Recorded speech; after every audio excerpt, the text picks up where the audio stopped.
Ladies and gentlemen, welcome to our March 12th Planning Commission regular meeting. I'm going to call this meeting to order at 6 o'clock. Okay, Madam Clerk, can you please call roll? Commissioner Knighton? Here. Commissioner Ramirez? Here.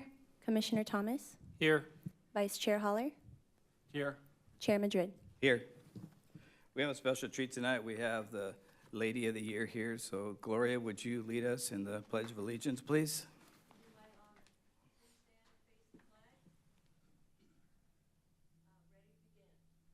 Pledge allegiance to the flag of the United States of America and to the republic for which it stands, one nation, under God, indivisible, with liberty and justice for all. Thank you, Gloria.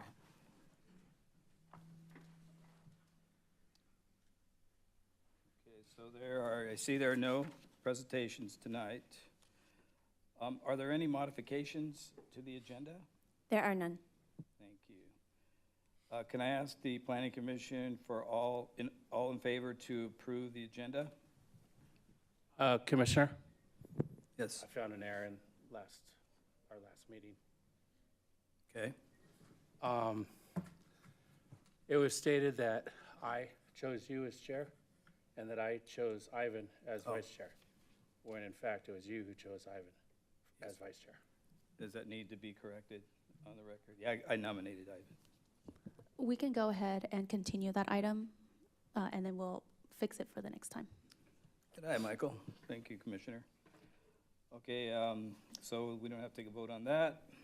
So we're going to approve it after, or are we going to approve it now? No, so you don't have to approve it now. We'll continue that item, and we'll add it to the next Planning Commission agenda. Thank you. Actually, I jumped the boat there. That was I was going to say that was the minutes from the last Yes, Planning Commission sorry about that. meeting, right? Okay.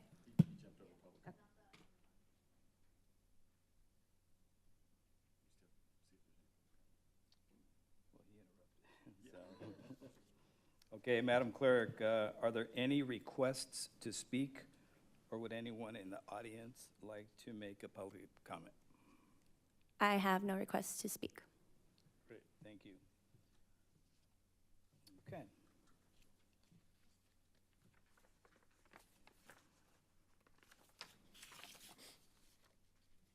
Could I ask the Planning Commission for an all in favor to approve the February 12th, 2025 minutes? We just talked about that, so let's... Yeah, Mr. Chair, just to confirm, I don't think we got a vote on the agenda approval or modification, so since there wasn't, may we please have a vote on that, just to approve? An all in favor, please.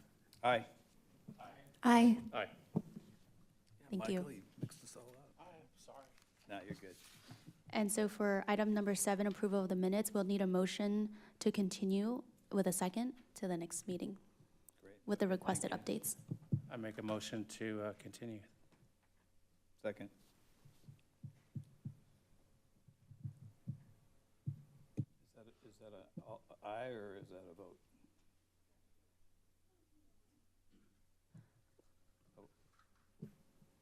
So Commissioner Knighton?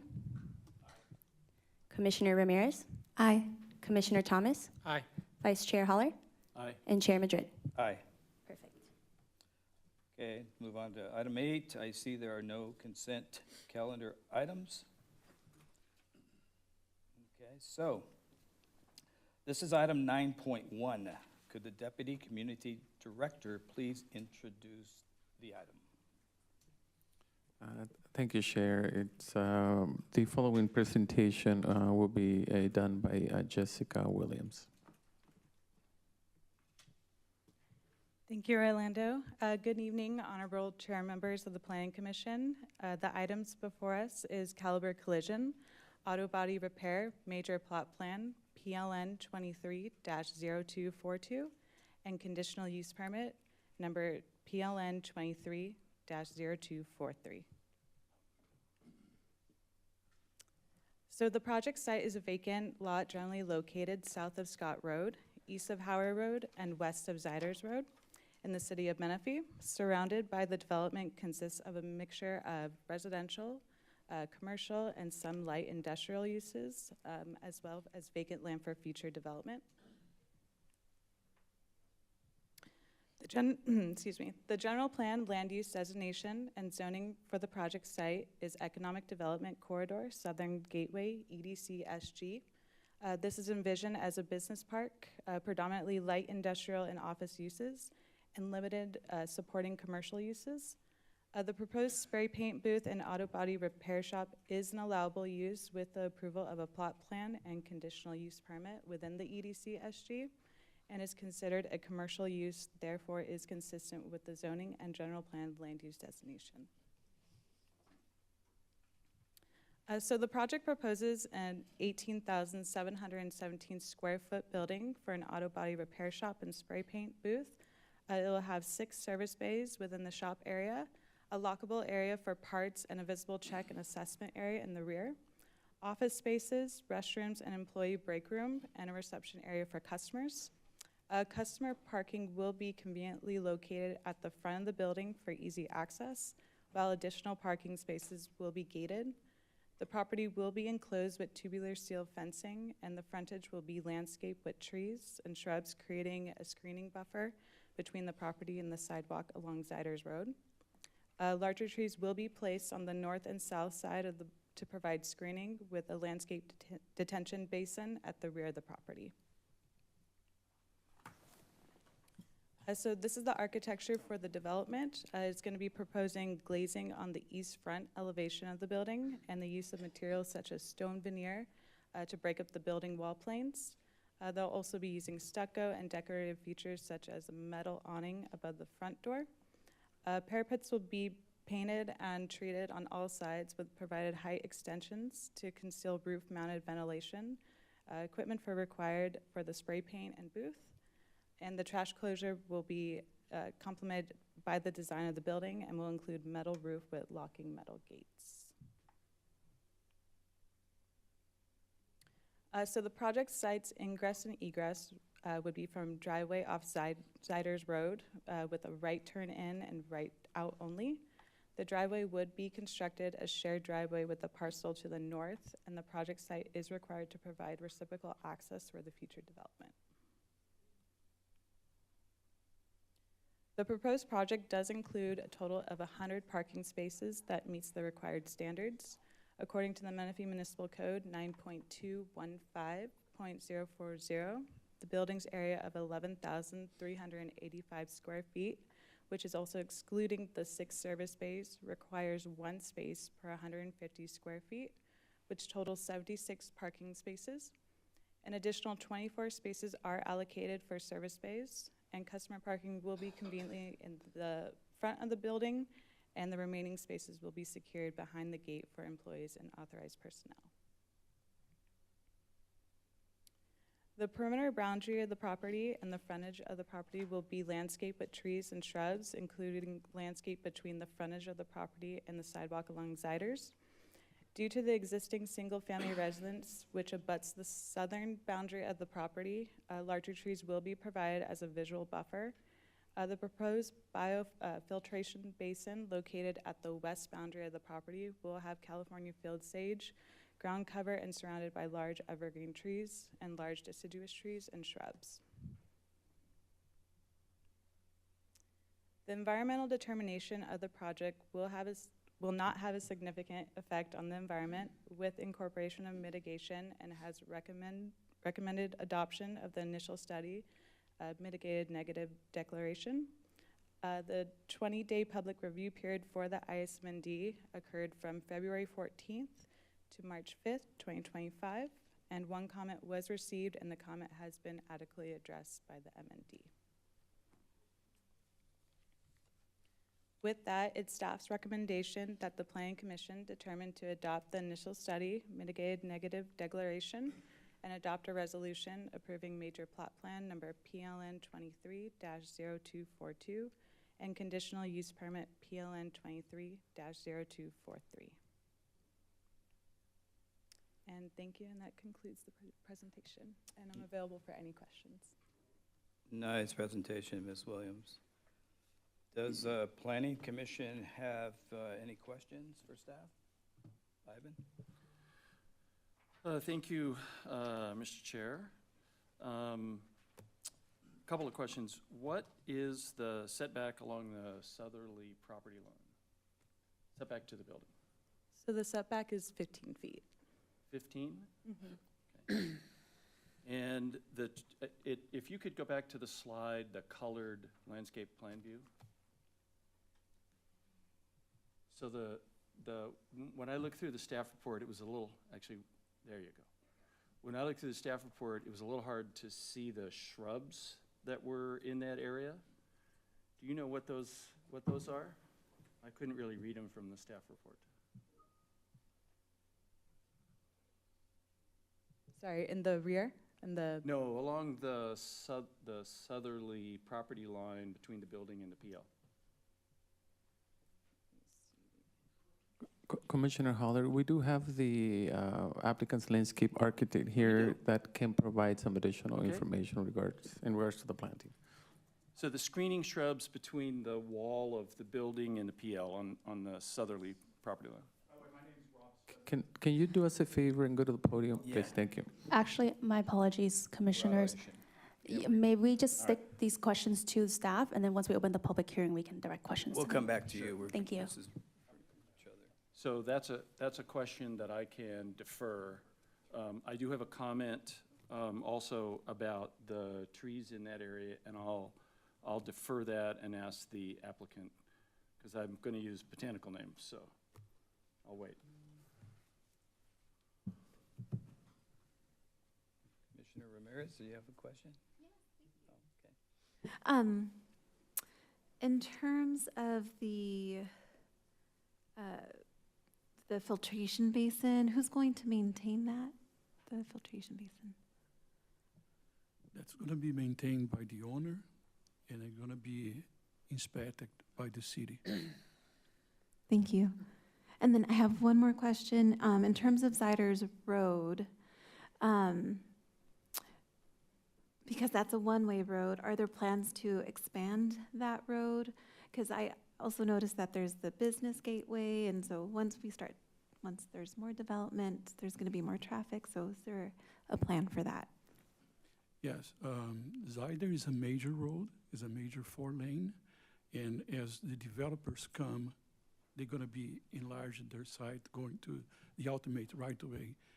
Finally, it will be 4 lanes, but for now, it's 2 lanes only. Thank you. Thank you, Commissioner. Commissioner Thomas? Yeah, is Ciders, is the applicant having to bring sewer and water down, or is it already there to their lot? Because I'm not sure if Ciders, the sewer and water lines already go, I don't think they go all the way down Ciders, do they?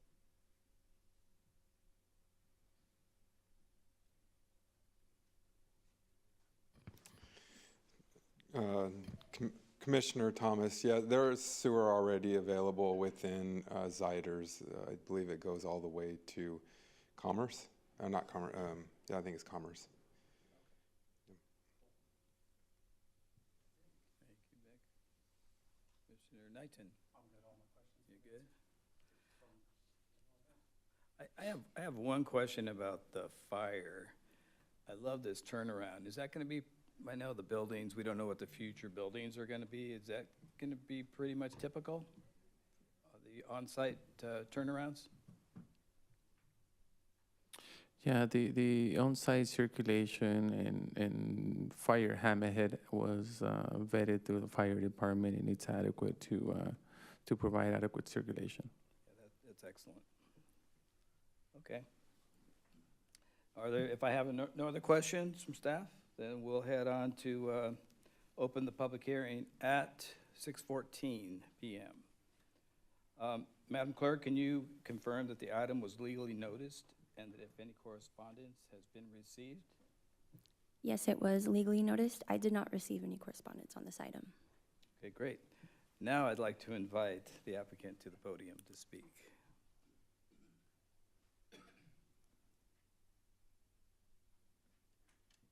Good evening, Commissioners. My name is Rob Strezza with GMP Landscape Architecture. I'm a principal over there. To answer your question about the shrubs that are listed for use in that area, We have identified, would you like the botanical name and common name, or how would you? Just botanical? So we have identified Berberis atropurpurea, Clistamon littlejohn, Dodonea purpurea, Photinia fraseri, Raphiolepis springtime, Leucadendron, there's a couple different varieties of those, Leucophyllum compacta, and Westringia morning light, all as shrubs that could potentially be used in there. I've only listed the ones that I felt were the more medium to large size shrubs. We also have additional shrubs and ground covers listed in here that will probably be used as ground covers and stuff like that, and accent grasses and succulents also, but there's an extensive plant list of plant materials there. Thank you, I appreciate that. The reason for my question, I couldn't read it on the staff report. The plan was too small. So the Dodonea and the Photinia are obviously larger scale. And the trees that are along the southerly property line, it looks like you've got Rus, you've got Quercus, holly oak, and you've got Corytaria. Correct. My only comment on that is on those, what are they, 9 trees adjacent to the building itself are in 24s, so those are all fairly slow-growing trees. When Correct. they plant out as 24-inch boxes, they're going to be about 5 feet tall. If you can find them bigger, maybe the Corytaria, but not the oaks. My suggestion will be that those 9 go to 36s. Got it. That's the only comment that I had, and that's really to aid in the screening, because it's going to be a long time before those trees grow up to provide any real screening. Okay. A lot of our projects that have been installed recently, the nursery standards for a 24-inch box, there's a regulation in terms of standard size heights, and we've always searched for those. And typically, 24-inch box tree would be at least 8 feet, up to 10 feet, and it'd probably have a canopy of maybe like 24 inches. So it is a little bit smaller. It's not going to be 10 feet, but that's typically for a 24-inch box size. So my experience is a little bit different. That's the reason for my comment. But that's the only observation that I had, is that it'd be nice to have some faster screening just along the southerly wall. Got it. So that's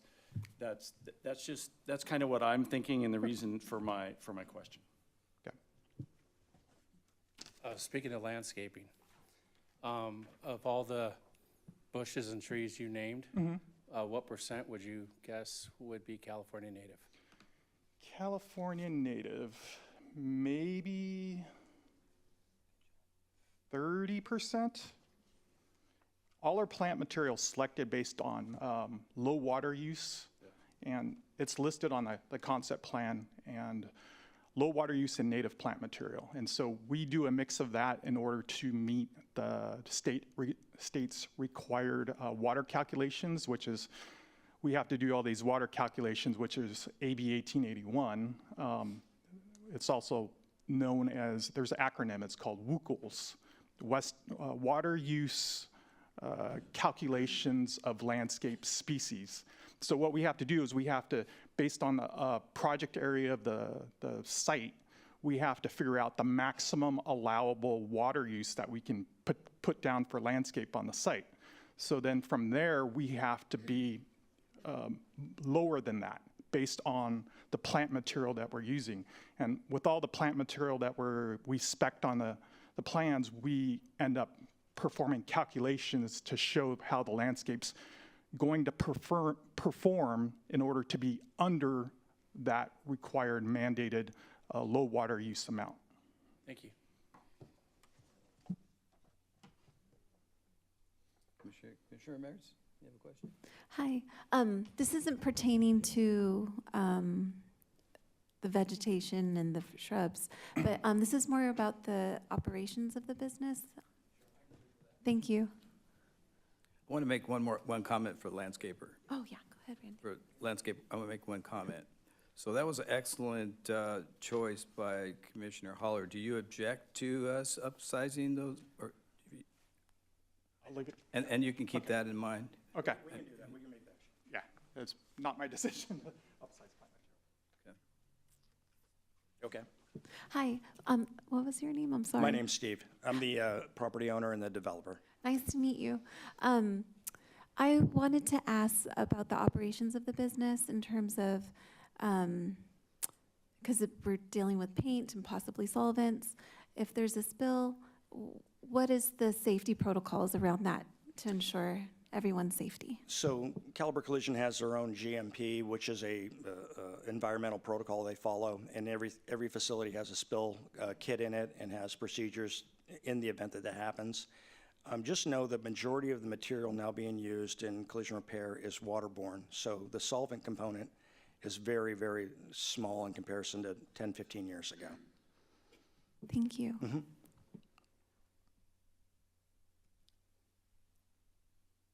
Commissioner Thomas, you good? And I actually have a commendation for you. Like, there's one tree on that property right now that I saw. So this is a bonanza here. Thank you. Yes, it is sparse. Okay. Thank you. Thank you, sir. Sorry, I have one more. Have you all, I know that if you get approved tonight, I would just ask you to be kind neighbors because you do have one resident near your property line. That's all. And I know you will be. Yeah, I think when you look at the organization, Caliber Collision, they're a very large corporation and they're great neighbors wherever they're at. So I think that if it was something less, it might be a different conversation. But I think when you're looking at somebody that operates 1,800 of these units, they have it down and they'll be good neighbors. Thank you. Steve, you're the owner? I'm the owner. I didn't catch your last name. I'm Vittel. sorry. Mattel? Vittel, V as in Victor, E-T-T-E-L. Okay. And is this a franchise? No, it is not. Okay, so you are the owner of Caliber?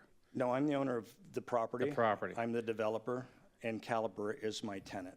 Caliber is your tenant? Yes. Anybody, are you going to be able to answer everything on Caliber? I can answer. I've built probably a dozen Caliber collisions. Yes, so I can speak to that. I noticed the roll-up doors are 17 feet tall. Will that be tall enough to accept buses, RVs, anything, so that there's no work outside? There won't be any work outside, and they don't do any large commercial vehicles beyond what would be considered like a Sprinter van that you see on the road. Okay. Yeah, that would be the extent of that. Another question. A body man who's been in the job for 15 years. Mm-hmm. Give me an approximate wage for there. About $170,000 a year. Oh, really? Yes. Okay, that's nice. How do I become a body Yes, man? right. No, it's really Actually, changed. I was a body man back in about 1987. So I often say that it's a highly compensated trade at this point in time. And that's equal to the paint guy too, since those two different guys? Yes, but the paint guys actually financially do better than the body men Oh, wow. because they touch every vehicle where a body man will only touch a portion of them. Question about sales tax. Sure.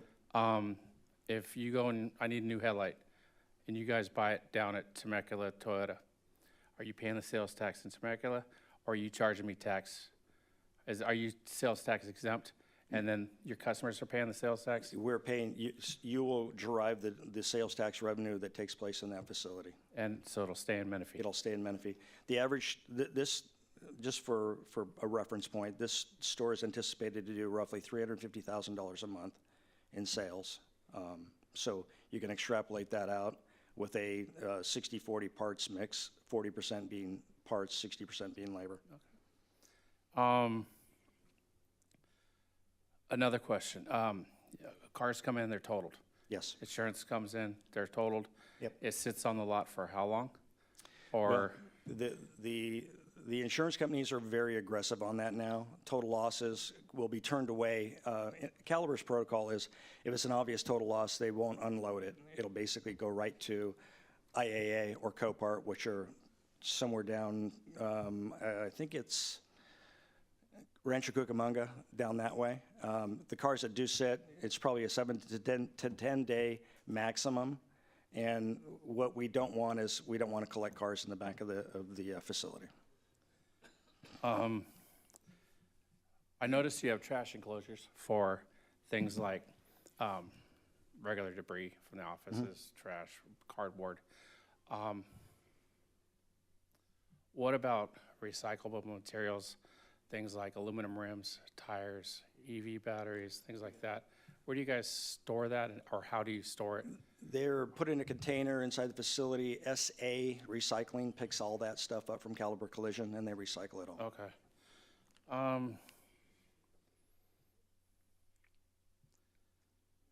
And two more questions. Paint and collision only, no towing, no auto, no car rentals? No on-site car rentals, no. And what was the other question? No towing? No towing. Okay. Nope. And finally, if you guys are approved this evening, how long are we talking? To you break ground to ribbon cut? We've been working on this for 2 years, Randy. So if we could start tomorrow, that'd be fantastic. It's about a 7 to 9 month ordeal. Okay. Okay, thank you. Yes. Any other questions for Mr. Vitale? Thank you, Mr. Vitale. Thank you. Appreciate it. Madam Clerk. Chairman Drade, Yes. actually, we can bring the applicant back and just make sure that he agrees with the conditions of approval, just so they're on record, please. So, Mr. Vitale, are you familiar with the conditions of approval? Yes, we've reviewed them. And you agree to We the agree. conditions? There's some things that we've gone back and forth with Jessica on, things that don't apply, but we've, Randy, do you want to speak to that? Any of the other items that we have? I think it was recycled water was the only issue. Okay. Yep. Thank you, Orlando. Good evening. My name's Randy Jepson. I'm one of the architects working with Steve. We have reviewed all of the comments. We see nothing of objectionable value to us. One element, very, very minor, was the provision of recycled water for irrigation purposes. It's been determined by EMWD that recycled water is not available to that site. So that's merely a condition that we can't adhere to because it's not available to us. Are you going to construct purple pipe for the future, or are you going to provide a trench, or? The way the condition was written is if it's available to us, we would use it. It's not available to okay. us. So, and that was determined as recently as this afternoon when I met with the individual with the water district. That's too bad. It's going to cost you. So, a lot more. but we're fine with all the other conditions. Okay, thanks, Randy. I appreciate it. Okay. So due to in fact, there are no further questions.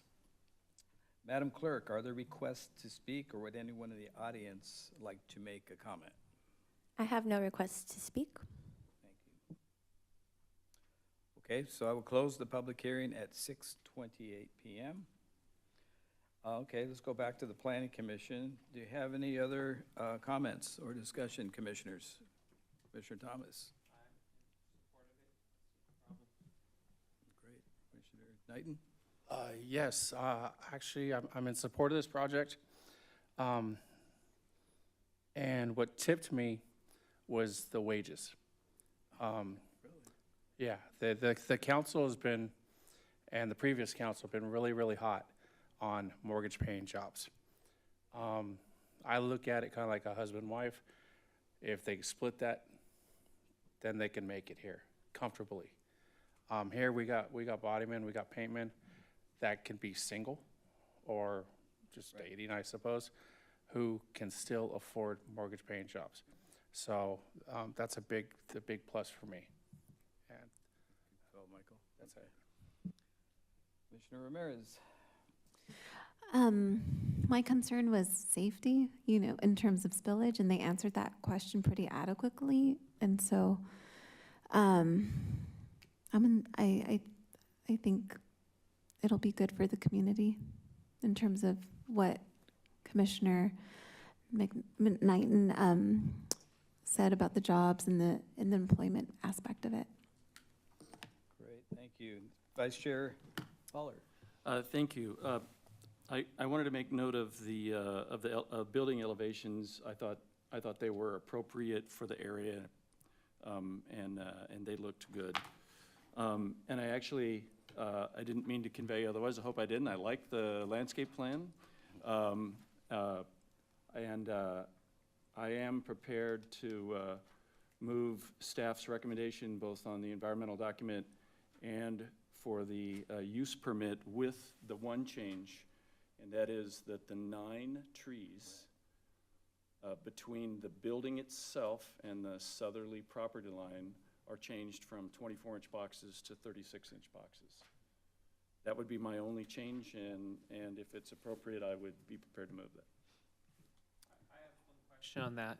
So if the 24-inch box tree typically at maturity grows to X height, won't the 36-inch box grow higher, and then we have a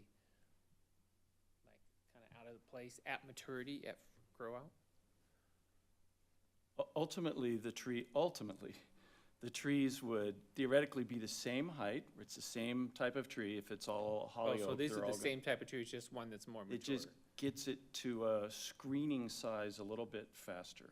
Okay, so it's the same type of tree, the Same type of tree, no change in the Okay, tree. that's So cool. there were 3 types, although now I'm seeing just 2 symbols. It looks like maybe holly oak and the Corviteria, but I don't have your legend, so I can't tell. But that's it. It's the same Okay, type of that's tree, fine. just As the long as size. it's the same type, we're not gonna Same have type an of tree. out of No, actually, the palette, I liked the palette.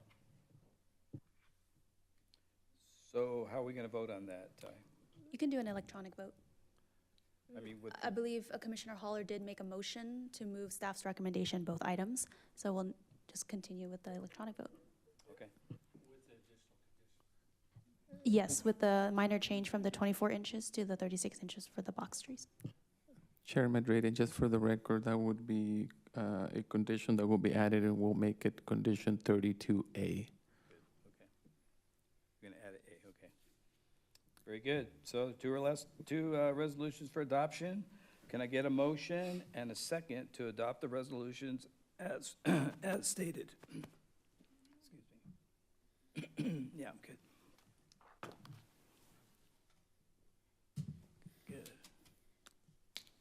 M&Ms.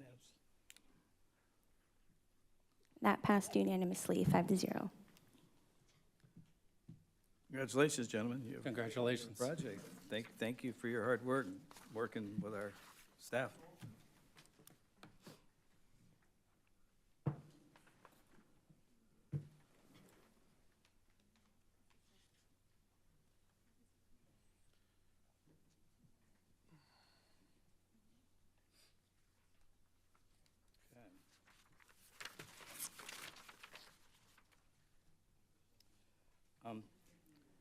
So can I ask the planning commission for an all in favor to approve the February 12th? That will be continued to the next planning commission That's meeting. the one that's continued, okay, I get it, write that down, okay. Okay, so that'll take us to item number 8. There are no calendar items, so let's go to number 9.1. Oops, I'm on the wrong page, excuse me. How did I get there? Boom, boom, okay. Item 10-1 Yeah, on the top. 10-1, okay. So, this is item 10-1. Could the Deputy Community Director please introduce this item? Thank you, Chair. I'm excited to introduce our wonderful Assistant City Engineer to give you a great presentation. Some of this information it's something that you've heard from last week. Some of the items, some of the bills were actually part of the training that we had last week. So some of the information is going to be familiar. Some other information is going to be new. So without further ado. Does this make Alberto an honorary planner? I think it does. I think I think he's moving that way, yeah. I think our In that direction. deputy director meant the assistant city attorney because I don't do math. So no engineering for me. Yeah.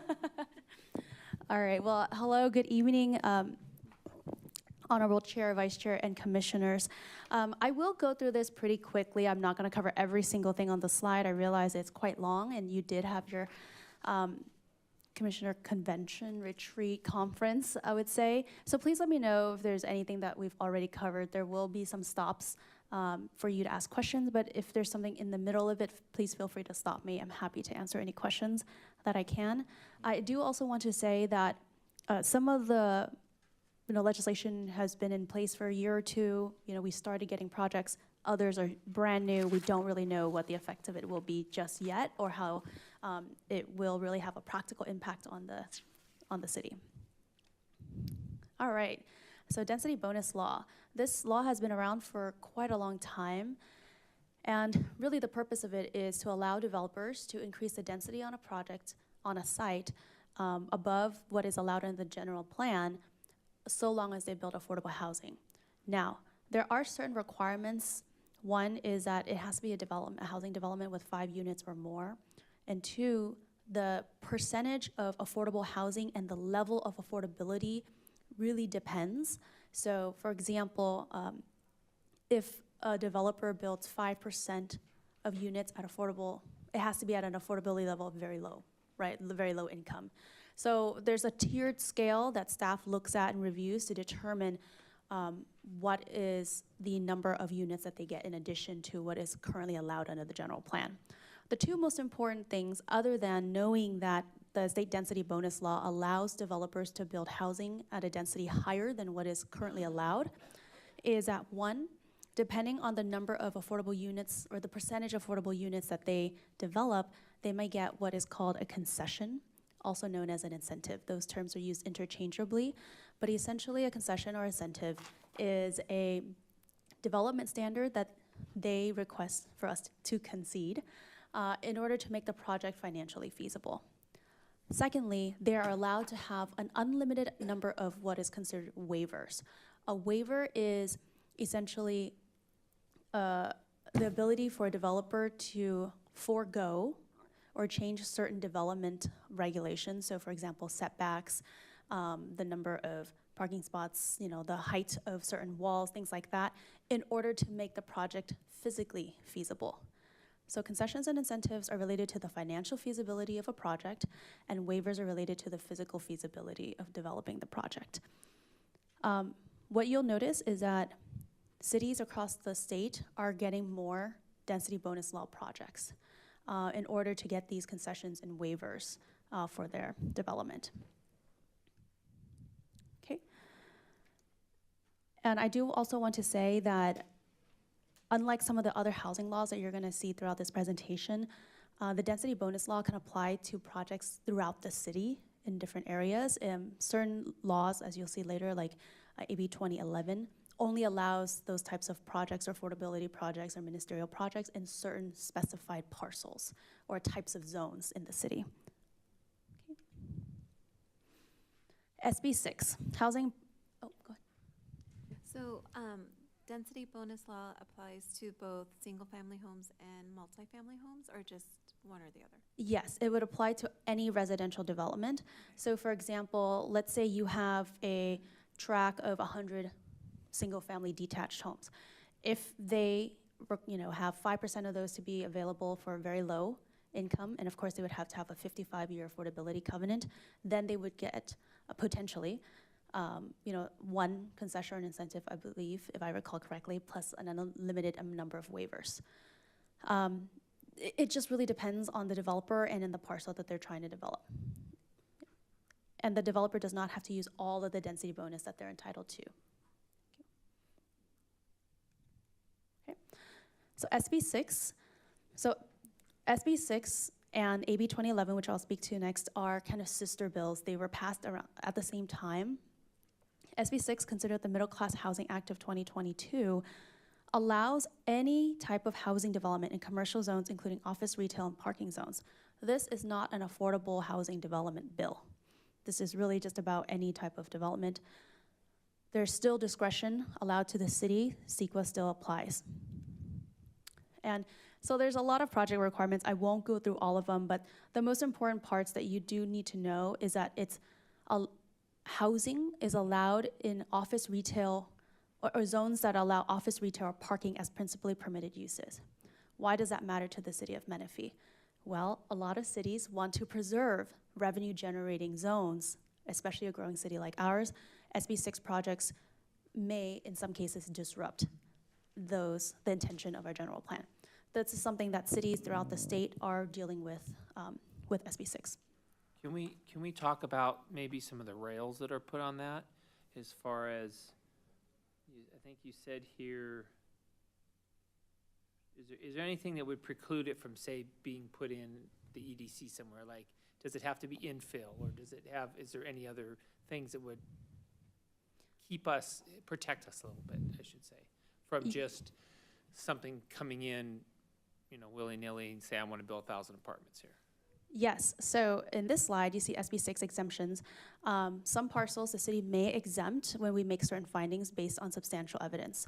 So one is we can currently reallocate the lost residential density to other lots and allowing development by right. So for example, let's say we have a commercial zone. We really want to preserve it because it's right in the heart of the city, a lot of traffic, and we say, okay, so, we're going to reallocate whatever the housing is that you were going to build on that site to a different site. And then, of course, it would have to also have, oh no, that's basically right. That's really what the 2 bullet points are. There are certain findings that you have to make. A lot of it is obviously going to impact, you're going to talk about revenue generation, public safety, that kind of stuff. That's what you would need to do. And again, substantial evidence requires us to do some studies, make some findings, and have it on the record. So, in your opinion, my biggest fear is that along Hahn, between Newport and Scott, we've had proposed apartment and condo developments that we have denied. Is there, in your opinion, enough limitations that we could make those findings again, or would we be forced to allow, if Mr. Nagar decides or somebody else, to come along and re-propose the project? So I would say that I wouldn't point out any particular developer or any particular site, just because the EDC has so many different areas. And as you can see here in bullet point 5, it does require that the project is not adjoining a site with more than 1/3 of the square footage dedicated to industrial use. So, with SB6, it's still pretty new.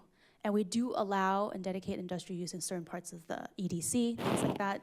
All of that is still in flux, right? Because we haven't, as far as I'm aware, any case law that says what does dedicated for industrial use particularly mean, because we do allow that in the EDC. So these are some of the guardrails that we would have.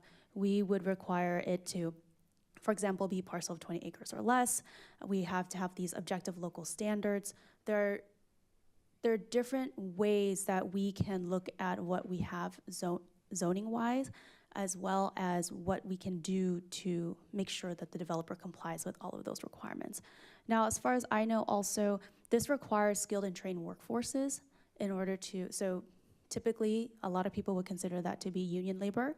That in many cases might preclude that type of development just because it does increase the cost of the development in many cases. And I think what we've seen also is that, at least I don't think we've seen any SB6 projects here in the city at this time, because in the EDC, what we've mostly seen are a different type of potential residential development, and I'll come to that in a little bit. There's another bill called SB 330 that has been something that we've been dealing with in the EDC. Isn't there some footage from I-215 that would, on the eastern side of Hahn, prevent any residential from going there? So you might be referring to AB 2011, which is a sister bill, Okay. Which I'll talk to you in a little bit, but that does have certain distance requirements. Thanks. And so the other thing you want to know about SB6, I mentioned, it still has to comply with CEQA.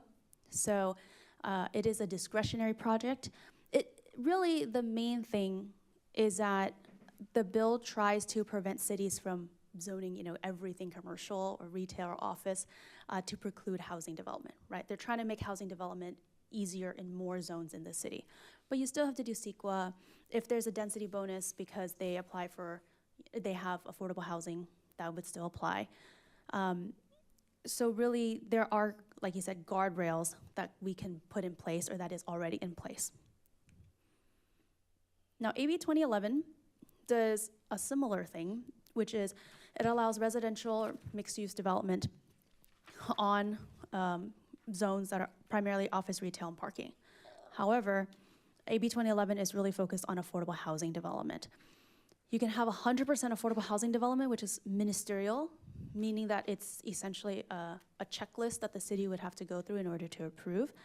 Or you have mixed-use housing development along commercial corridors. And in both cases, there are strict timelines for when the city has to review and provide comments.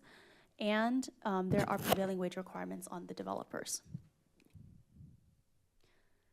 So, Can I ask a quick question about that? Sure. So if something's ministerially approved, they still must comply with our development standards, our code and things like that. But, so i.e. it wouldn't be coming to the planning commission, right? that's correct. If a project, say it was affordable housing and by right, they can, they come in, they do it ministerially, but we find out and we disagree with that, can we as a commission appeal it and say we want to see it for X, Y, Z reasons? I would have to review our appeal process in the city. However, typically if a project is approved ministerially, I think there is an appeal process that would go to the commission with any type of ministerial approval. I think done by the director. Okay. Yeah. Okay, and so as this is mentioned, AB 2011 has only been utilized 6 times throughout the state. And in many cases, the reason why that's been quite low, right? When 2011 was approved, there was a lot of concern that suddenly commercial areas, office retail areas would be flooded with affordable, well, not just affordable, but just residential developments, and cities would lose revenue. But because there are certain prevailing wage requirements and there are a number of other, as you mentioned, guardrails in place, it hasn't been as prolific as we thought. It hasn't proliferated as much as we thought it would be. Could I ask a question? Yes. So with 2011 and also with density bonus law with no map, so there's a CEQA exemption where this one's actually ministerial. Mm-hmm. So no AB 52 trigger on both of those? No, I don't think so. Yeah. Yeah. Okay. So, so here are some of the, again, there's a lot of different provisions, but I won't go through all of them. But essentially for affordable housing, I think Commissioner Knighton, you had mentioned at least 75% of the perimeter of the parcel developed has to be, adjoins parcels with residential, commercial, public institution, retail, et cetera. And it can't be adjoined with a site that's more than 1/3 of the square footage dedicated to industrial use. It can't be, on very high or high fire hazard severity zones unless there's certain mitigation. And then, of course, no tribal cultural resources. Additional requirements include 100% affordable, right? A lot of those projects require what they call capital stacking, so they have to get tax breaks, incentives, loans, and things like that to make it happen. It has to have a high density, 30 units per acre or more with deed restrictions. And in number 6, you see it says housing cannot be located within 500 feet of a freeway or 3,200 feet of an oil and natural gas refinery. So again, there's this kind of buffer distance that would apply potentially by the EDC area.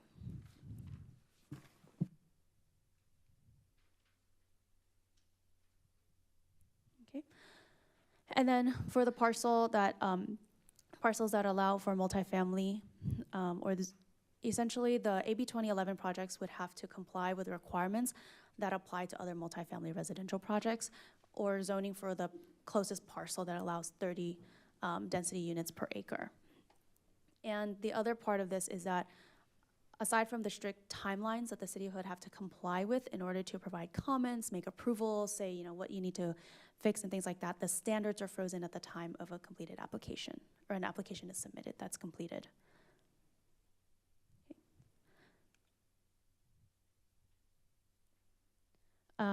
So for ministerial mixed income housing, there are additional requirements that are pretty similar, but again, the minimum frontage, there's a requirement of at least 50 feet. You can't, for example, demolish developments that were previously used for, you know, housing tenants. There are all these guardrails in AB 2011 that can make it difficult for certain developers to come in depending on the zone or the area. Okay. These are, again, additional requirements that are pretty similar to the affordable housing requirements under AB 2011. That's interesting, number 8.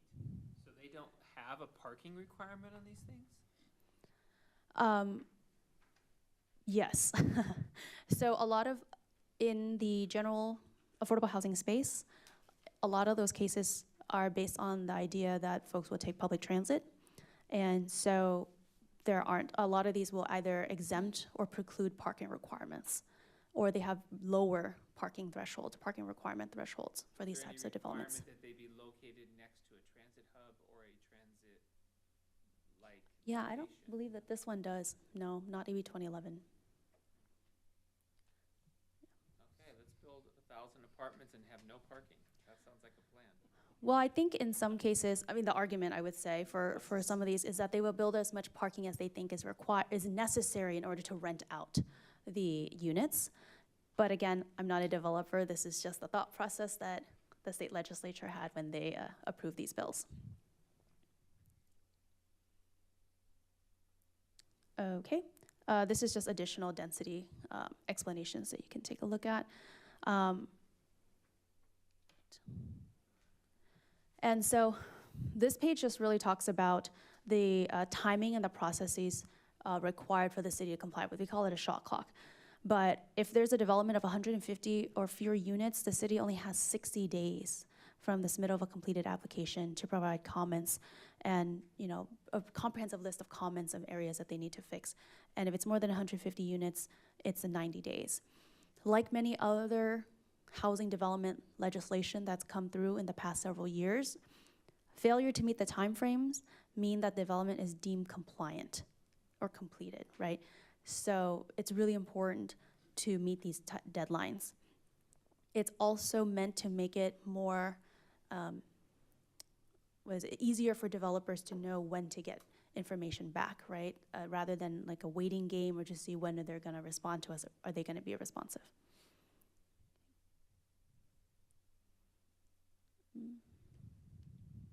Okay. Similarly, the city can conduct a design review through the Planning Commission, but it's also, it's pretty limited. They have to be objective design standards, focusing on compliance with the ministerial review requirements. Again, there's still a shot clock, and it does not extend the processing timeframes. So I believe we do have some design standards for multifamily residential, so usually staff would just make sure that it meets those requirements because those standards were already approved by the city council. Okay, so the city may exempt a parcel from AB 2011 before a development proponent submits an application on the parcel by making certain findings. So this is where the comments or the questions about the EDC being, you know, proliferating a lot of housing or affordable housing is potentially unlikely because the city can make certain findings under AB 2011 to show that these parcels are not going to work for that kind of development, and make sure that we designate other parcels if necessary in order to meet AB 2011.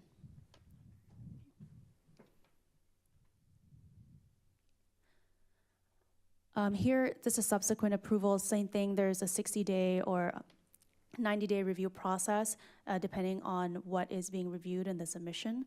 And again, it's really just to give the developer kind of a deadline or calendar in the city to meet this so that it's more foreseeable for the developer. Okay, and for SB 6 and AB 2011, there is an annual reporting requirement that the city has to comply with. Those get into particular details, but ultimately, I don't believe we have any reports yet because we haven't had any of these projects yet. Okay. I know I went through AB 2011 and SB 6 pretty quickly because they are very long bills with a lot of detail. Do you have any additional questions for me? You might have to ruminate on it a bit more. Okay. All right. So now those three bills or those three laws that I just spoke about were approved, prior, and now we're going to talk about some of the new bills. AB 2243, Housing Development Projects, Objective Development Standards, Affordability, and Site Criteria. Really, it's to allow a developer, right, it says to submit an application for an affordable housing or mixed income development that meets certain criteria, again, in the zone where office, retail, or parking is are primary uses. And it's to make things by right and to streamline the ministerial review process. It does say that housing development within 500 feet of freeway is also subject to this ministerial approval process. It's really to clarify what AB 2011 first did. And what you'll see over the next few years, like what we saw with ADU law, is every legislative cycle, every 2 years, there's a new bill that fixes some loophole, some tweak, some section that was overlooked, people didn't anticipate, was confusing, and that kind of iteration happens over time. And that's exactly what happened with ADU law.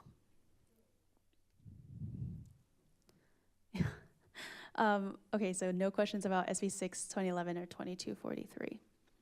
Okay. Is that the official Lieutenant Tucker owl? We actually have a hawk on the building. There's a guy with a hawk. I guess it's to catch mice or something, but it's really cool. Okay, SB 9, the California Home Act. I would say that our resident expert on SB 9 is Deputy Director Hernandez, but so SB 9 allows homeowners to divide their property into 2 lots. Don't get any ideas, Commissioner Thomas. So it allows 2 homes or 1 home and an ADU to be built on each lot. If 2 homes are built on a lot, an additional ADU or JDU cannot be built. So essentially it legalizes fourplexes where you used to have a single family home. In the state, it's been used over 200 times. It is really meant for, single family property owners with large lots who, can build and maybe live in one of the units or something like that. It hasn't been, again, 200 times throughout the entire state of California with the number of single family homes. I think when this was approved, a lot of people thought it would be much more, again, there would be much more use of it than it has so far. I do have a question. There's new housing developments going in Lancaster and there's a few other cities that I've seen where they built, 40, 50 homes, and they're actually putting an ADU in the back already. I mean, just it's going in that way. Has this law or the other law just enabled that? Because they're exceeding the density that is in those areas. So that would be under the ADU law, not SB 9. So ADU laws allow developments to build ADUs with the proposed development. So if you recall, many moons ago, there was a project called Menifee 80, which I can't remember the new name for it. Estrella? Something, yeah, but it was called Menifee 80 for a while. And essentially they built, it was for rent, single family, but then they also added ADUs on every single lot. And that's because the ADU law states that ADUs are not counted toward the density of any particular parcel or lot. And yeah, and every single family residential unit is entitled to 1 ADU or 1 JDU.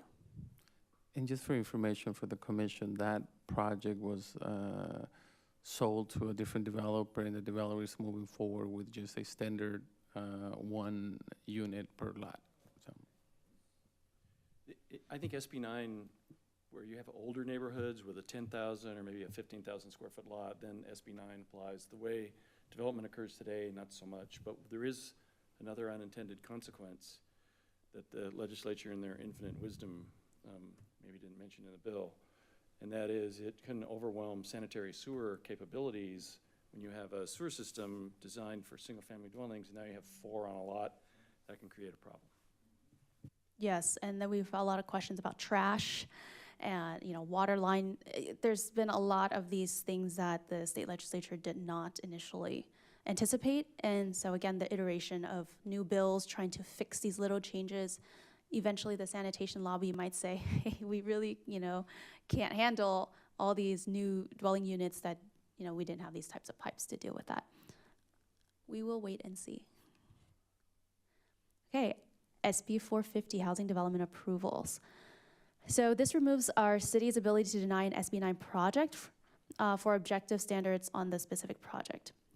So instead, the objective standards must only apply to the underlying zone in which the main lot is located. So it's really to say that if the project, if we have to comply with the objective standards for the underlying zone, right? And you want to look at whether the project would actually impact the physical environment, because projects under SB 450 would be CEQA exempt. So you'll start seeing more and more housing bills trying to make housing development exempt from CEQA.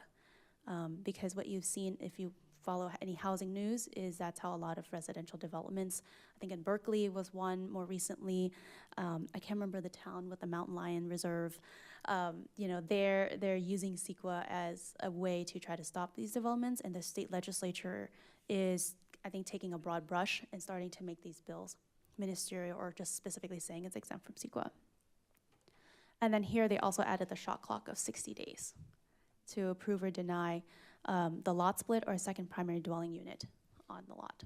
So, the SB, what's the SB 9 again? That's The lot split. the lot split, and so they can't, this is saying they can't deny, the 450 says they can't deny for objective standards, they can only deny it based on the zoning? I don't quite understand what this is doing. Yeah, so it's my understanding that you want to look at the standards for the underlying zone, where the lot is located, so it's single-family residential. And then when you're looking at approving or denying the SB 9 project, you want to apply that standard to that new dwelling or the lot split. Do you have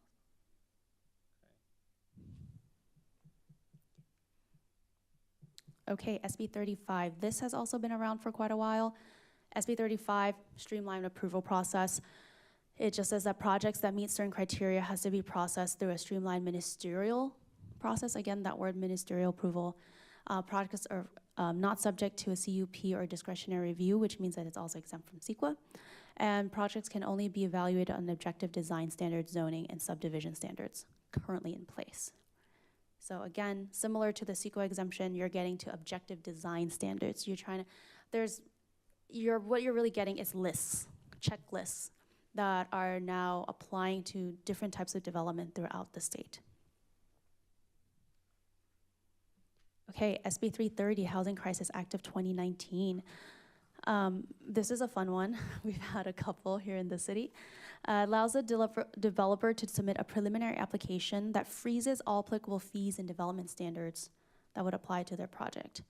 Now, unlike some of the other legislation, CEQA does apply, but really what this does is it creates this preliminary application process or procedure so that it's more predictable for a developer, right? The fees don't change pending the project application. Once the preliminary application is in and completed, they know what to expect regarding development standards and fees that they'll be paying. Is there a timeline on how long that freeze is? There is, because I can't remember the exact number of days, but once a project is approved, they have a certain number of, I think, years to actually develop the project. And then it also changes if they have substantial changes to the project itself. 20%. If there's a 20% change to the project, they have to do a new pre-application.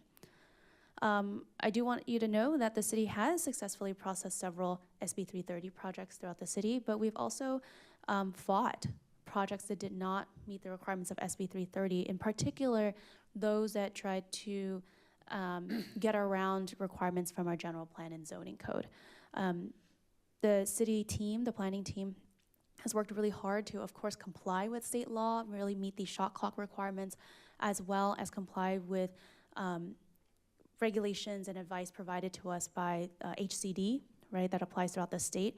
But staff has also fought really hard to make sure that issues like vertical integration of residential development and commercial development in the EDC, if there are projects or those kinds of zoning requirements that the city has determined to be extremely important throughout our city and throughout our development, are being protected. And we have been successful at that. So they couldn't come in with a parcel that would require a general plan amendment and use this. They would have to go through the GPA process, right? Right. This is for developments that meet our general plan designation as well as zoning code. Mhm. Because the goal is, if a developer comes in with a project that meets those standards, they shouldn't have to go through a discretionary process then, right? Or they shouldn't have to, this is the argument by the state legislature, not my opinion, that it has to be something predictable for them, for the developer. It has to be as easy as, you know, in some cases, checking the box for that project as much as possible. Anyway. But I think that mainly occurs in the completeness review. There's still the consistency review that comes after that. That's a little bit more involved, but you get another shot clock that starts at the consistency review. That is correct. Every time there's a submit or a resubmittal, then the clock starts all over again with a certain time frame, correct?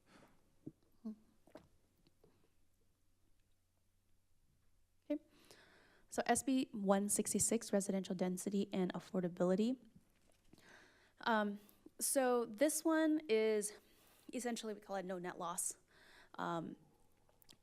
If there's a project that's being proposed, a development project, on a parcel that is, sorry, let me step back. The city cannot approve projects in a way that would not meet its, sorry, I wanna make sure I say it right. If the city is approving projects on a parcel that has, that's been designated in our housing element for affordable housing, right? We do that in our housing element. If it's a market rate development or it's a development that does not meet the affordability requirements of that parcel, the city has to have sufficient inventory in our housing element, other parcels that are designated that we can build affordable housing, or that a developer can come in and build affordable housing. If you recall, when we approved our housing element, I can't remember what our RENA number exactly was, but we usually approve parcels that allow for affordable housing that goes above and beyond what the RENA requirement is. And it's because sometimes a parcel that's designated for affordable housing might not get built for affordable housing because the property owner or developer says, hey, something else is better here. So the city has to have inventory somewhere else in the city, a different parcel that could replace those missing units, right? So you don't have a loss, a net loss of affordable units.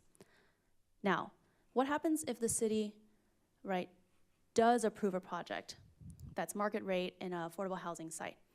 Well, we point to our inventory and say, hey, we actually still have enough sites to build affordable housing as mandated by the state.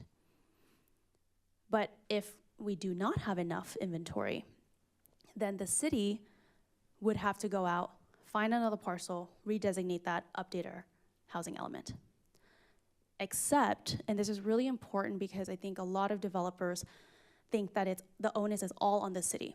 If a developer looks at a housing element site, knows that it's a housing element site with requirements for affordable housing, and proposes a project that does not meet the standards or the requirements of that affordable housing project, and the city does not have enough inventory in order to cover the loss of affordable housing designation, it's the developer who has to go out and find a parcel and replace it, right? It's the developer who said, they knew what the parcel required, they failed to meet that, it should not be up to the city to find another parcel to replace those lost units. And that's something that has happened in other cities. We work with HCD in order to make sure that, you know, what the developer is doing and the project is compliant with this requirement of 166. And it must be stated that this Menifee housing element is currently in effect. It's fully compliant with state law, and you know, there's no issues about complying with any of that. SB 167, Housing Accountability Act. So the city can only apply objective standards in effect when the development application is deemed complete. Sounds similar to SB 330. There's this freezing the objective standards, applying objective standards. Those are kind of, again, things that you're going to hear from housing legislation as we continue. If the city is in violation of the HAA, then we have to pay the attorney's fees. The fee shifting statute is also provisions that are now being implemented into different housing legislation as a stick, I guess, for cities that try to fight these. And then there's also fines for cities that don't comply within 60 days of a court order.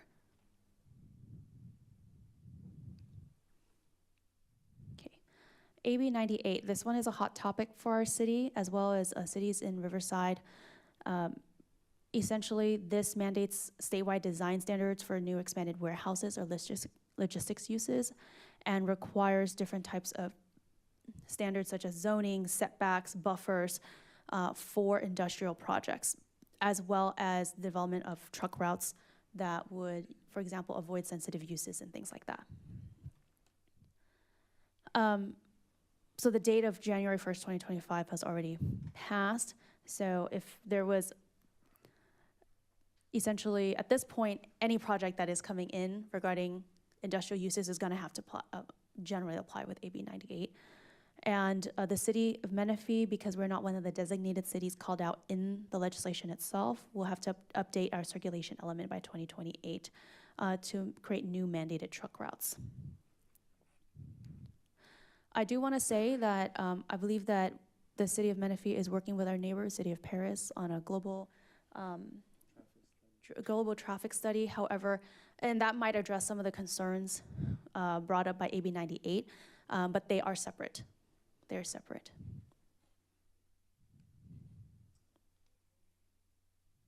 Okay.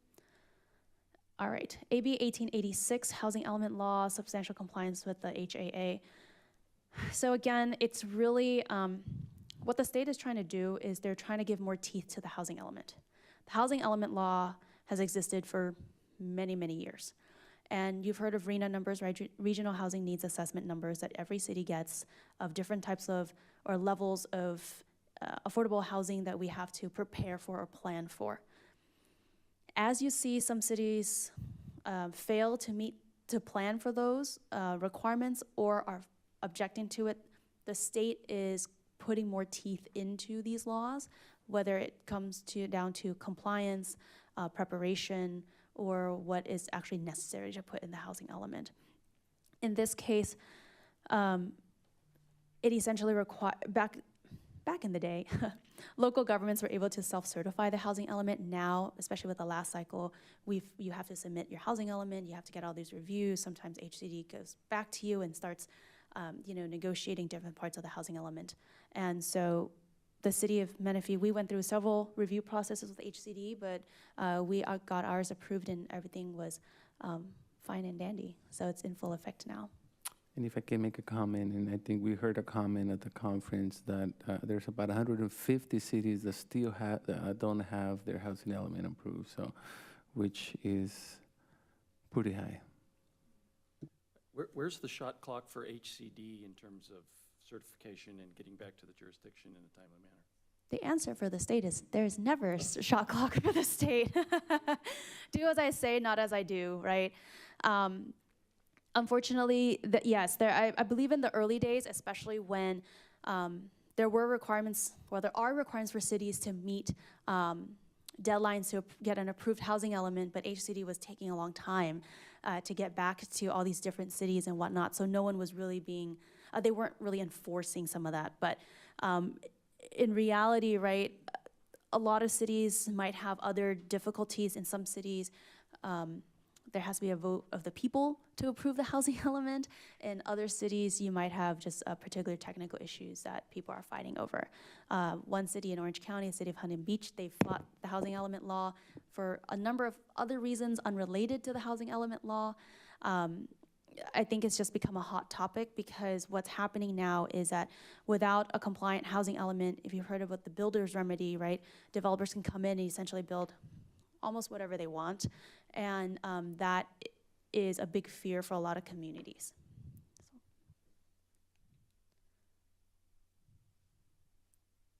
Okay, so I did mention the builder's remedy, right? 1893 prohibits the city from denying housing development if it is a builder's remedy, mixed income, or low income project if the city does not have a certified housing element. Again, this is the stick, right? Pushing cities to approve their housing element, to do that analysis.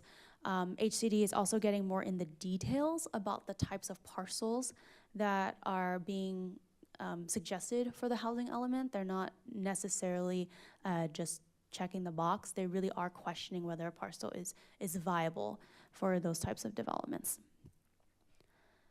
There are additional changes to the builder's remedy project qualifications. So, maximums and minimums, which is nice. Any type, because the builder's remedy was really, in many cases for a long time, almost a throwaway line in the legislation that no one utilized until I think about really like 4 or 5 years ago. And now, because more developers are aware of it, because this may potentially be an issue for many cities, I think the state legislature is trying to come in and clarify some of those requirements. But we don't have to worry about that because our housing element is certified and awesome. Again, another housing element law, just about enforcement, upping the number of fines, the amount of fines that the Attorney General can charge. I mean, $50,000 a month gets really high really fast. Okay, so now we kind of get to the odds and ends of a development law that came in. This is something that our staff had flagged as something that the Planning Commission, the city, might be interested in looking at. Thrift retail stores, AB 2632. Essentially, it prevents us from treating thrift retail stores differently from regular retail stores. It must be because somebody was mad at a Buffalo Exchange not being able to go in somewhere that's a thrift store, and or maybe there are a view of what a thrift store is like, and so this law just essentially allows them to go in to, as long as they meet certain design standards. Of note, I think this might be related to something like potentially a Goodwill, because it does prohibit the city, it prevents the city from prohibiting a thrift retail store from receiving used and donated items for sale. And I think, different jurisdictions might not like it in certain areas of the city, for example, but this would make it treated just like any other retail stores in commercial areas. Okay, SB 1123. So this is actually not in effect until July 1st of this year. It prohibits cities from counting ADUs and JDUs toward unit counts. And it also extends the Starter Home Revitalization Act of 2021 to qualifying parcel map subdivisions of 10 units or fewer on vacant lots, equal to or less than 1.5 acres zoned for single family. And new lots must be at least 1,200 square feet, which is extremely tiny, I'd have to say, and amends other qualification requirements for this. So I think it's really just to kind of clarify, qualifying parcel map subdivisions. That is important in our city because we do have a lot of those compared to some of the older cities that, might not have any parcel map subdivisions and things like that. And I do want to say in some jurisdictions, counting ADUs and JDUs toward unit counts might really affect a development. And so this just reiterates that it's not counted toward the unit count on a parcel.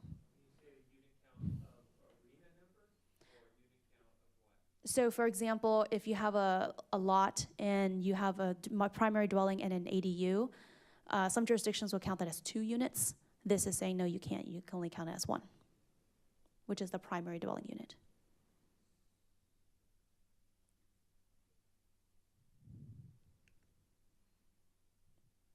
Okay, 1211, land use for ADUs and ministerial approval. So ADU laws, the city of Menifee has had extensive work with ADUs, right? We have our pre-approved plans for ADUs. We've approved ADUs based on the requirements, which are ministerial, administrative, right, checklists and those kinds of things. Here, it adds even more requirements for the cities because, like I said, every couple years, every legislative cycle, they add or change something to make it easier to build ADUs over time. And I think this is like the 4th iteration of ADU laws that I've personally worked on. So here it says that the city cannot require replacement of off-street parking spaces if an uncovered space is demolished in connection with the construction of an ADU. So if you have a driveway that is destroyed because you build an ADU, you can no longer require them to replace that off-street parking. Now, it might not be as big of a situation in the city of Menifee in certain areas, but you can imagine certain tract developments that have, you count a specific number of off-street parking and things like that. That could become a problem if ADUs proliferate throughout.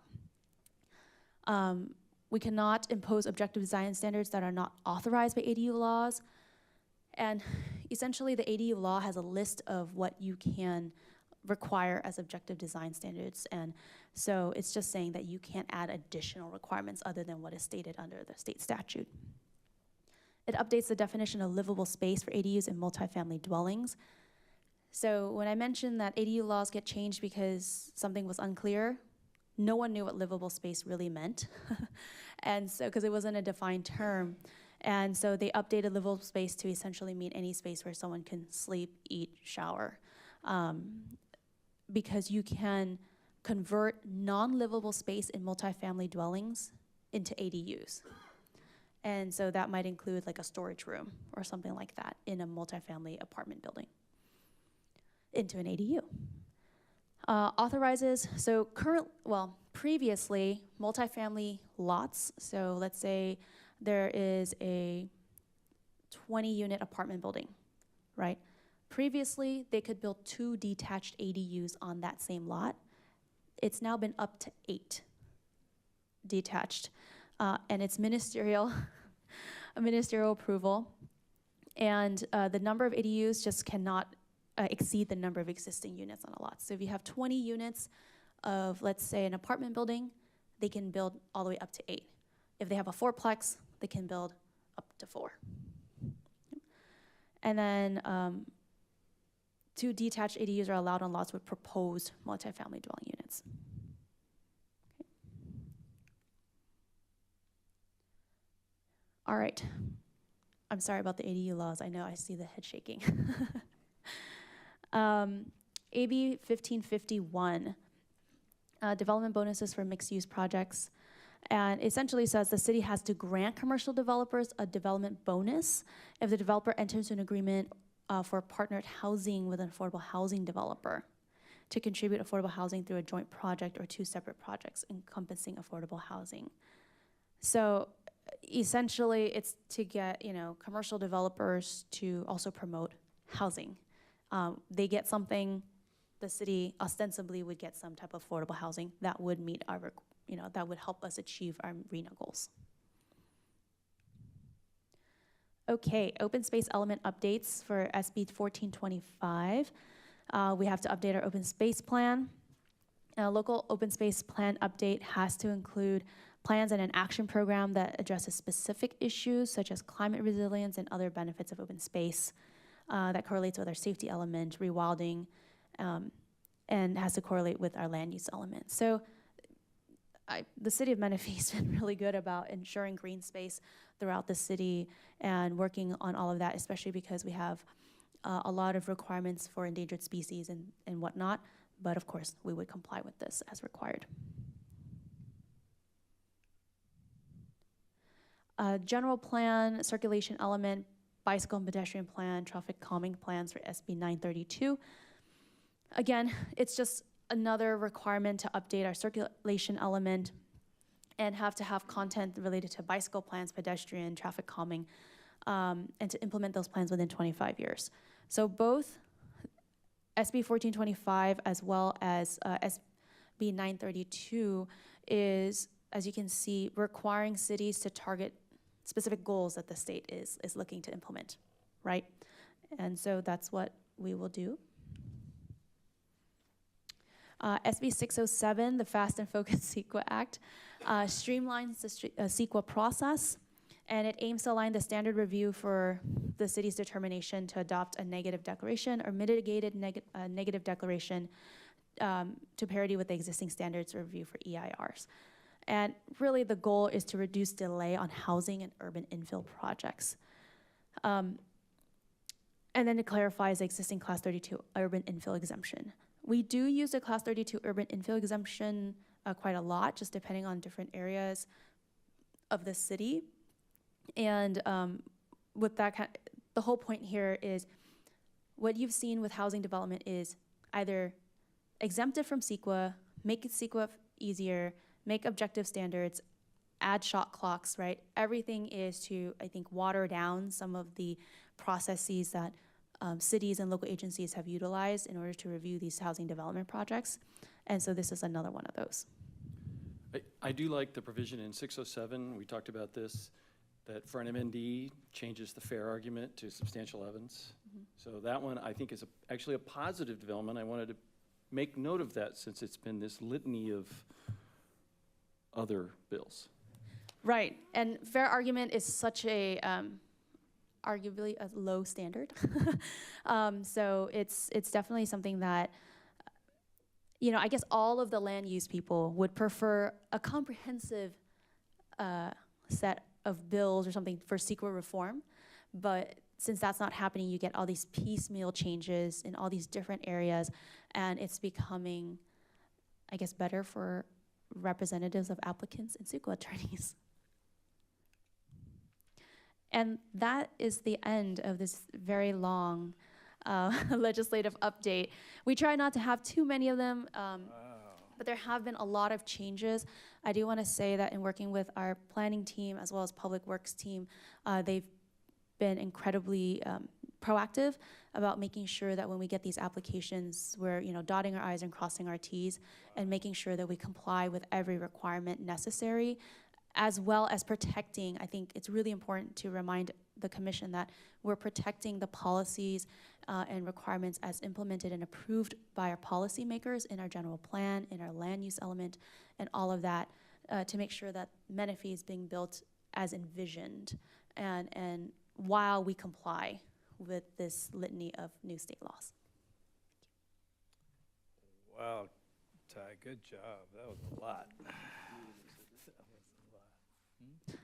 I'm surprised no one fell asleep, so thank you. No, it was Sleep with your eyes open. It was scary. We stayed awake. Okay, so let's move on to 10.2. This is about us. Menifee Innovation District Special Plan Ad Hoc Committee. So this item 10.2 could the community development director please introduce the item? Yeah, if the commission recalls, at least some of the commission probably recalls that we did bring an item a few months back to appoint a subcommittee to be part of the ad hoc for the Menifee Innovation specific plan. So as a result of the changes with the commission, obviously we did lose one of the members. So the ask is that the commission, initially the commission did appoint Commissioner Thomas. So the ask is that either we continue with his appointment and add one more since we need to, or the commission can reconsider how they want to move forward with appointing the subcommittee. So this is up for discussion. Deputy, could you give us a description for people that may be interested of what it involves, time also? And For sure. The city council actually, executed a contract to allow us to contract a subconsultant to help us develop a new specific plan, which I think we've mentioned it a few times. And the specific plan is for the area located south of Scott Road, all the way to the city limits on the west side of the 215. It's about 300 acres, right? So the intent is to create a specific plan that would allow basically, an innovative district with, mortgage paying jobs as we talked about today. So we started the process about 6 months ago. We've had about maybe 3 different workshops and a couple of subcommittee meetings as well. This plan is going to last about maybe another 12 to maybe 15 months. We do need, probably there's going to be a need to meet for another 3 times. So the ask is that we put together a subcommittee of 2 of the planning commissioners. I will leave this open to the rest of the commissioners who, are you interested? So you're interested? Commissioner Hall, are you interested? From a time standpoint, probably not if there's other folks that are. I would do it if there wasn't enough interest. Okay, thank you. So how about you, Commissioner Knighton? I was at the June 25th workshop about this, where there was vision boards throughout the room here, and we all identified the uses. We got to kind of decide what we're going to put in the gateway, the innovation district. So I've already done it once. I would like to be considered to represent the planning commission on that ad hoc. So it's between you and Commissioner Ramirez. Want to flip for it? Chris? I'd like to stay on that You'd like to committee. stay? Yeah. Yeah, Chris is on it.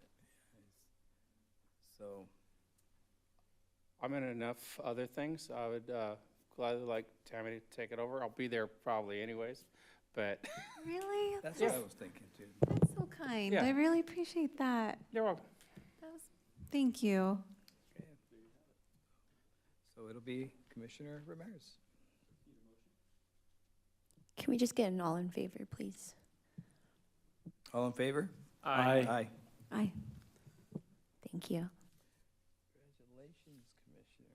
Okay. That comes with a very significant pay raise too, I believe, right? Thank you, Michael. That was nice of you. So Deputy Community Development Director comments. Do you have any updates or comments for us? Well, since we're talking about the Menifee Innovation District-specific plan, we do have one event coming, and we're going to have a workshop on March 24th at 6 p.m. So put that on your calendars. We will send out notices as well. It's going to be a workshop where we're going to be discussing land use alternatives for the specific plan. So obviously the property owners are invited. Any resident that's interested in participating is invited. So look forward to seeing anyone that can attend. And that's it for today. Okay, thank you. Okay, so do we have any commissioner reports on committee activities? Real quick, you said March 24th? At what March time? 24th at 6 p.m. So 4 of us have the same one, but I attended the Planning Commission conference in Santa Rosa with staff for a few days this last week, and they had several sessions that were, I thought, of interest. The one that I was the most interested in was much of what you touched on with density bonus law, with the Housing Accountability Act, with the Housing Crisis Act. There was one city that I won't name where a speaker stood up and said they had, I believe, 13 or 14 builder's remedy projects in that city at the same time. So I felt bad for that speaker, but what were they doing? So that's my report. Builder's remedy projects. So they didn't have a certified housing element, so yeah. Any other comments, Michael? Yeah, I'll go ahead. Since our last meeting, our last planning commission meeting, on February 25th, I attended the Southwestern Riverside County Higher Education Coalition with Councilman Diedrich. In fact, I invited him along. So he's now a selected appointee to go there. And at that meeting, we discussed the MSJC Gala, which is coming up shortly. Anybody interested in joining or going to that gala, you can contact Dr. Lisa DeForest, Marietta City Council, or Lisa Sobek, former councilwoman for Menifee. On the 26th, I was here with all of you at the joint council meeting. This past week, I attended the Planning Commission Academy with Mr. Holler. And last night, something of interest, I attended the MUSD school board meeting. There was two things that were discussed last night that might be of concern for us. Measure R, which was just voted on at this previous election, $205 million. They dropped $40 million. I mean, they asked for the first series of bond money, $40 million to build new schools. And the meeting we had prior to me joining the one right before, we were discussing that missing link on Valley, or you guys were discussing the missing link on Valley. That particular property in question, MUSD is eyeing it for elementary school number 16. So I don't know if working with a school district to get that roadway built will be easier than a developer, but here's hoping. It will be. And that's all I got. It will be. Thank you. Commissioner Ramirez, anything to say? I have one more thing. And it almost slipped my mind. I want to thank Angela Hernandez for setting up all of our travel arrangements. She knocked it out. So if you can pass that along to her, that'd be grateful. Thank you. I saw Angela and she was leaving. I was gonna hunt her down and be, but I was like, no, she's leaving. But no, yes. I also attended the Commissioners Academy, and it was a lot of information, but it was well worth it. Just so I could get my bearings. So, but it was also wonderful to get to know all the other commissioners as well. And I just want to add so people know what we're talking about. The city sent us to Planning Commission Academy. It was in Santa Rosa. We arrived Tuesday night and we got back Friday, and there were probably 4 or 5 sessions per day that we attended that you're hearing parts about right now. The only bad part about it was Commissioner Thomas was not there. We missed you, Commissioner. So thanks, everybody. All right, let's move on to the future agenda requests from planning commissioners. Do we have any future agenda requests? Chair, I do. Okay. I'm going to preface it with a little backstory.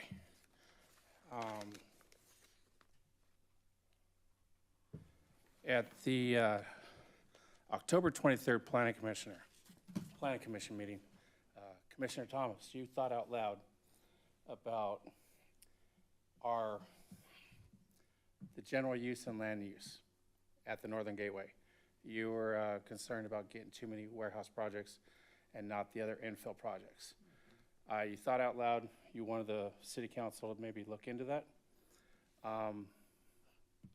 Councilmember Estrada must have watched that video that night or post, and he suggested a future agenda item to look into that. And that was on November 20th. To look at what, Michael? To look up at the land use and general use plan for the Northern Gateway area, to revisit it. The definitions of allowable use. Yes. And after seeing Councilman Estrada, now Mayor Estrada, bring that up. I'd like to duplicate that for the Planning Commission. And the reason I want to duplicate it and see it first here is that's our job. We're supposed to look at land use, general plan. That's supposed to come to us. We should review it, discuss it, and recommend to council any changes to that Northern Gateway or any EDC. So that's my future agenda item. If we can pretty much mirror what our Mayor Estrada wanted so that we could see it first. So you're not saying land use as pertains to warehouses, you're saying land The use whole for Northern whole- Gateway, Chris brought it up, everything that came before the previous planning commission and the current planning commission, well, no, not the previous planning commission has been warehouses. There's not been any entertainment, restaurants, other uses, which I think you had a concern about. That will go along with Commissioner Thomas's comment. And I on think budget. rather than just speaking out loud about it, no offense, but I think staff is already working on Estrada's thing. I think it should just be brought to us first. So they already know what you're asking. We want to know. Is that you might want them to explain it to us? Staff, yes. That's what you're saying. Yes. I think what he's talking about is if we put a future agenda. Commissioner Thomas, can you please speak into your mic? Yeah, by requesting a future agenda item, that will necessitate that staff research options, consequences and such of changing and possible land use definition changes. Commissioners, if I may, my apologies to interrupt. Because this is a policy matter that the City Council has requested for review, it will go to City Council first. It is at their discretion whether they want to bring this back to the Commission to give input and review, because this, again, is a general policy matter and not approval of a specific project or anything like that.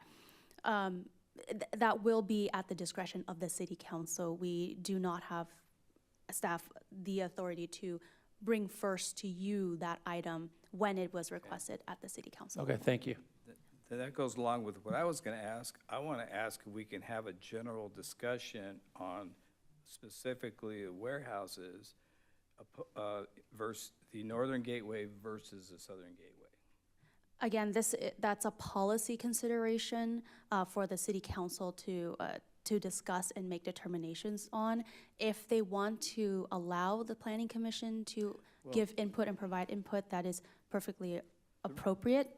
But again, that is a policy level consideration. The reason I'm asking is because I heard, and I don't know if it's verbal or written, that there was an agreement made with the warehouse developers that you put your warehouses on the Northern Gateway, but not the Southern Gateway. I cannot speak to that, Chair, and because it's not agendized, we can't discuss that here. Well, that's what I was asking, if we could agendize that.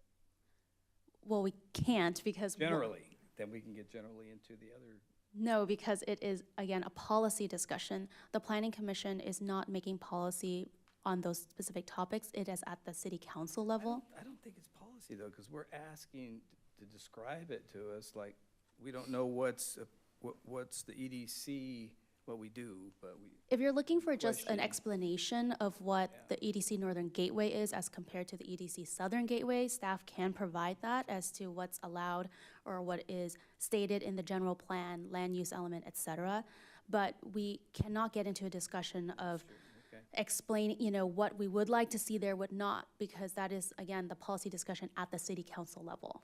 Well, I understand your point there. We personally, I was on it when we redesigned our general plan. So was that because the council gave directive for us to do that? Or aren't we, as an authoritative body, does it not have to be approved by any general plan changes by the commission? Or can the council uniquely make changes to the general plan without consulting with the Planning Commission? So there's kind of a two-part answer to that. One is that state law, as well as our municipal code, does provide direction as to what is within the jurisdiction of the city planning commission to determine and to give input on. And then secondly, I think, Deputy Director, you said that there was direction for an ad hoc committee at that time? No, Commissioner Thomas, you're speaking probably when the general plan major update was done. Obviously, there was a planning commission ad hoc committee that was formed to participate in the process. So there was a specific role that the planning commission took as part of the overall process. Well, it was more than ad hoc. We accepted the county general plan, and then after a couple of years, we created our first general plan. It started at the planning commission. So I'm not trying to argue, I'm just wondering what authority then gave us, did we have? Because I literally designed the general plan I would have to go with through the rest of the commission. If I can just add, I mean, obviously, that was a process that the city went through to implement its first general plan, right? So part of the process, and as Assistant City Attorney indicated, right, there's the code says what are the steps required to go through, and one of them is that you're the recommending body to do such a process, right?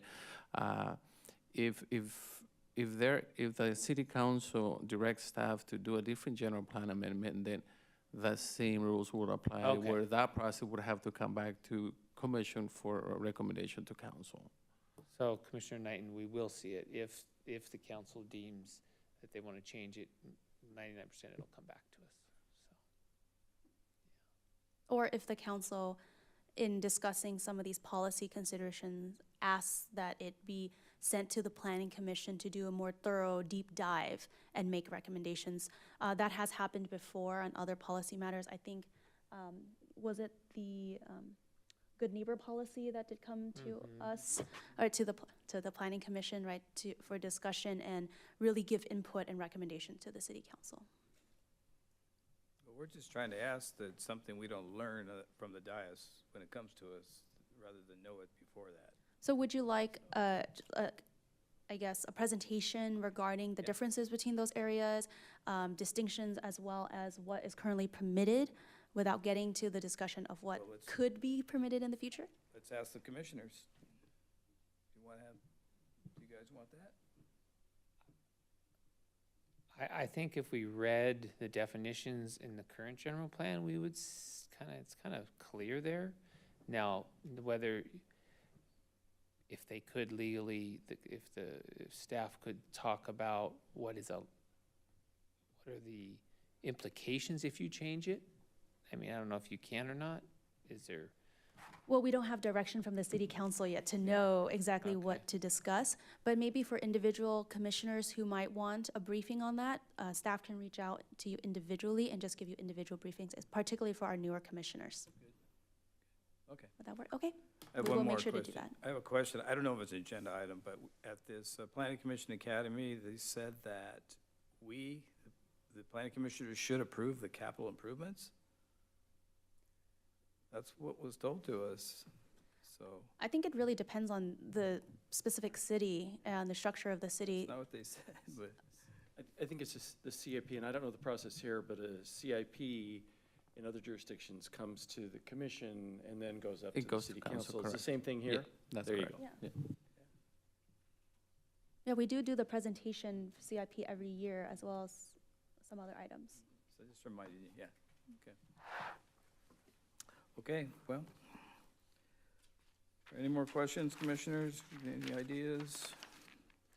If not, we will adjourn this meeting at 7:48 p.m. Thank you. Oh, really? Thank you.